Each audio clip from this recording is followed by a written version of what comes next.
வணக்கம் நண்பர்களே, இது டீ வித் கீதா. நிவர் புயல் என்ன பாடுபடுத்த போதோன்னு கவலையில் நேற்று தூங்க போனேன்.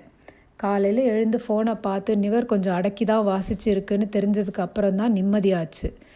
4 நாளாக நிவர்னு கேட்டு கேட்டு ஒரு திகிலே வந்துடுச்சு. எல்லோரும் ஊரில் இருக்காங்க, நாம் மட்டும் இங்கே இருக்கோமேன்னு எல்லோரையும் பற்றின கவலை, பயம்.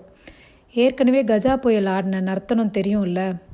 எல்லோரும் பத்திரமா இருக்கிறதுக்கு கடவுளுக்கு இந்த தேங்க்ஸ்கிவிங் நாளில் நன்றியை சொல்லிக்கிட்டேன். ஊரில் புயல்னா இங்கே கூட 4 நாளாக ஒரே மழை, குளிர், வெயிலை பார்த்து 4 நாளாக ஆச்சு. இந்த வெதரில் வேலை செய்யவே பிடிக்காது.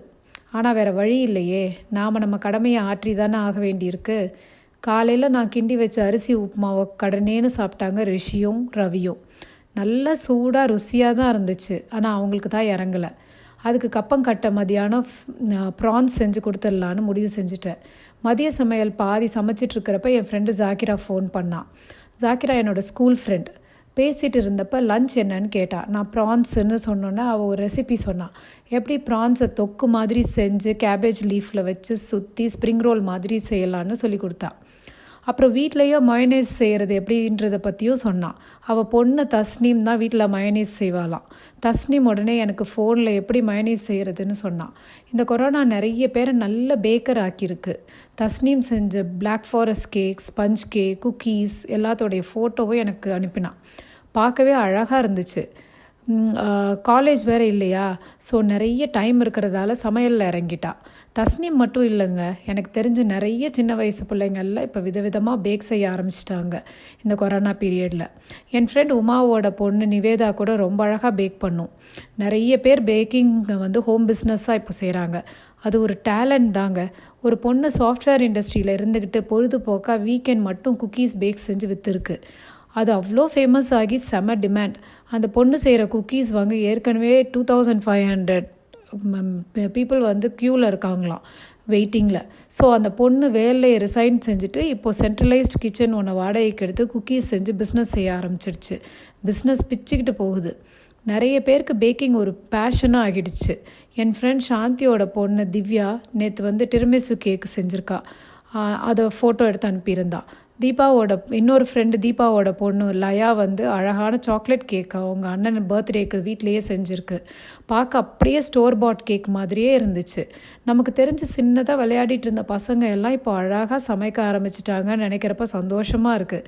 ஆனால் என்ன, இந்த ஜென்ரேஷன் பொண்ணுங்களுக்கெல்லாம் பருப்பு சாதமோ ரசமோ கூட்டு பொரியல்னு செய்ய பிடிக்கல. சமையல்னாலே அது பேக்கிங் தான். அதுவும் கேக், பிஸ்கெட், குக்கீஸ் இப்படி தான். வீட்டில் எல்லா அம்மாக்களுக்கும் புளியை கரைக்குது. அதுவும் இந்த பசங்க நம்மளை மாதிரி இன்க்ரீடியன்ஸ் எல்லாம் காம்ப்ரமைஸ் பண்ணிக்கிறதே கிடையாது. அப்படியே ரெசிப்பியில் இருக்கிற மாதிரி கொஞ்சம் கூட மாறாமல் டு த டீ செய்யணும்னு சொல்லுவாங்க. அதுக்கு அவங்க வாங்குகிற சாமான்லாம் இருக்கே, எல்லாம் எக்ஸ்பென்சிவ் ஐட்டம் தான். ஒரு தடவை செய்கிறதா இருந்தாலும் கூட எல்லா சாமானையும் வாங்கிடுவாங்க.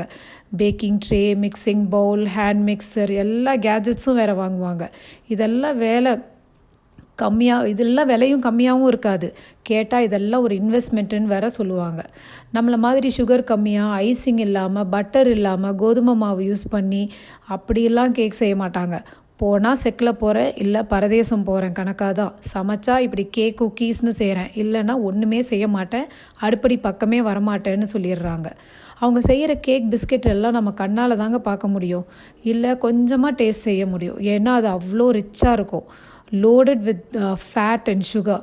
அவங்களுக்கு இந்த பேக்கிங் ஒரு ஸ்ட்ரெஸ் பஸ்டர் மாதிரி. கேக் செய்கிறது மட்டும் இல்லைங்க, அது அவ்வளோ அழகாக ஒவ்வொருத்தரும் ஃபோட்டோ வேறு எடுக்கிறாங்க. பார்த்தாலே ரொம்ப டெம்டிங்காக இருக்குது. யாரையாச்சும் ஃப்ரெண்டை பார்க்க போகிறதா இருந்தால் அழகாக மாதிரி குக்கீஸை வீட்டிலையே பேக் பண்ணி, இல்லை கேக்கை பேக் பண்ணி செஞ்சு எடுத்துகிட்டு போகிறாங்க. நம்மளை மாதிரி ஒரு சாதாரண டப்பாலெல்லாம் போட்டு எடுத்துகிட்டு போகிறது கிடையாது. அதுக்காகவே அழகாக பாக்ஸ் வாங்கி அழகாக பேக் செஞ்சு கிஃப்ட் ரேப் பண்ணி எடுத்துகிட்டு போகிறாங்க. இதுவே நம்ம வீட்டில் கொஞ்சம் வீட்டை சுத்தம் செய்யுங்கன்னு சொல்லுங்களேன், செய்வாங்களா பாருங்கள்.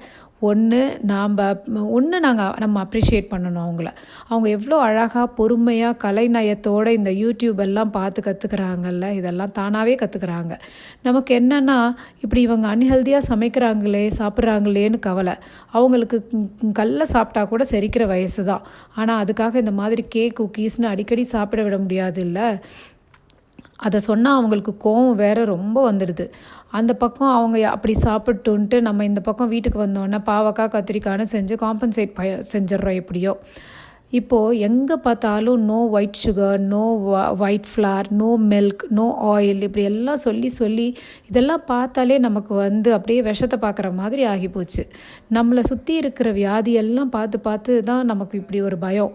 நான் யூஸ்வலாக கேக் செய்யணுன்னா வீட் ஃப்ளார் இல்லை ப்ரௌன் சுகர் யூஸ் செஞ்சு தான் செய்வேன். பசங்க ஆனால் கண்டுபிடிச்சிருவாங்க.